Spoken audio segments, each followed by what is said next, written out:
ये तय है कि दुनिया के बड़े से बड़े तकनीकी रूप से विकसित देश ईवीएम की व्यवस्था को छोड़ चुके हैं कि उसमें संभावना है गलत होने की। और आज आए दिन लोगों के मन में ये बात आता है कि कहीं ईवीएम में कुछ गड़बड़ तो नहीं है। बड़े और तकनीकी रूप से उन्नत देश ईवीएम का इस्तेमाल छोड़ चुके हैं।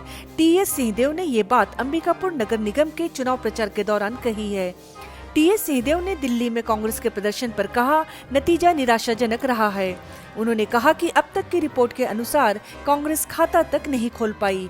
टीएस सिंहदेव ने कहा कि हमारे दो प्रमुख लक्ष्य थे। पहला 2018-19 के चुनाव के मुकाबले कांग्रेस का वोट शेयर बढ़ाना और दूसरा अधिक से अधिक सीटें जीतना।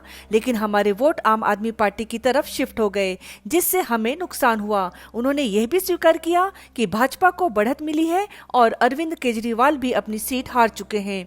वहीं उन्होंने जीतने वाले विधायकों को बधाई दी और कहा कि कांग्रेस को आत्ममंथन करने की जरूरत है।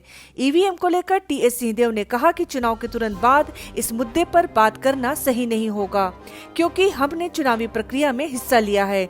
लेकिन उन्होंने यह भी जोड़ा कि दुनिया के बड़े तकनीकी रूप से उन्नत देश ईवीएम का इस्तेमाल छोड़ चुके हैं, क्योंकि इसमें गड़बड़ी की संभावना रहती है। उन्होंने कहा कि चुनाव की प्रक्रिया पर जनता को शंका नहीं होनी चाहिए। यदि लोगों को यह विश्वास नहीं होता कि उनका वोट सही जगह गया है तो प्रक्रिया दूषित मानी जाएगी। उन्होंने यह भी स्पष्ट किया कि ईवीएम से वोटिंग नहीं होनी चाहिए, लेकिन यह सही समय नहीं है इस मुद्दे को उठाने का। विधायक संख्या में कांग्रेस के लिए निराशाजनक रहा है, क्योंकि हम शायद खाता नहीं खोल पाए। जो अभी तक रिपोर्ट आ रही, कुछ लीड तो कर रहे थे। दो लक्ष्य कांग्रेस के सीधे थे। एक हमारा वोट शेयर बढ़ाना, 2028-2029 के चुनाव के लिए और सशक्त रूप से सामने आना। जो हमारा वोट आम आदमी पार्टी की तरफ गया था, उन मतदाताओं को विश्वास में लेके अपने तरफ लाना। और दूसरा, अधिक से अधिक सीट जीतना। इसमें जो बातें आ रही हैं उसमें भाजपा को अभी बढ़त दिख रही है।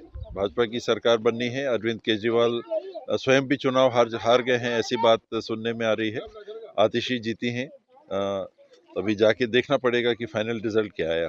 जो जीते उनको बधाई। इसमें देखिए, चुनाव और चुनाव के तुरंत बाद में ईवीएम के लिए बात करना मायने नहीं रखता, क्योंकि उस पे व्यवस्था मान के हम लोगों ने तो भाग ले लिया। या तो हम लोग कहें कि हम भाग ही नहीं लेंगे, तो प्रमाण उसमें सामने नहीं आ पाते।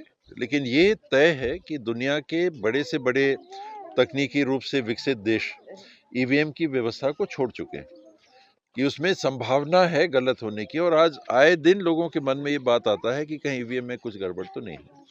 तो अगर शंका आ गई तो चुनाव की प्रक्रिया का ये आधार होता है कि शंका नहीं होनी चाहिए कि आपने वोट डाला, पता चला बदल के आपने किसी और के नाम पे कर दिया। शंका अगर हो रही है तो प्रक्रिया दूषित हो जाती है।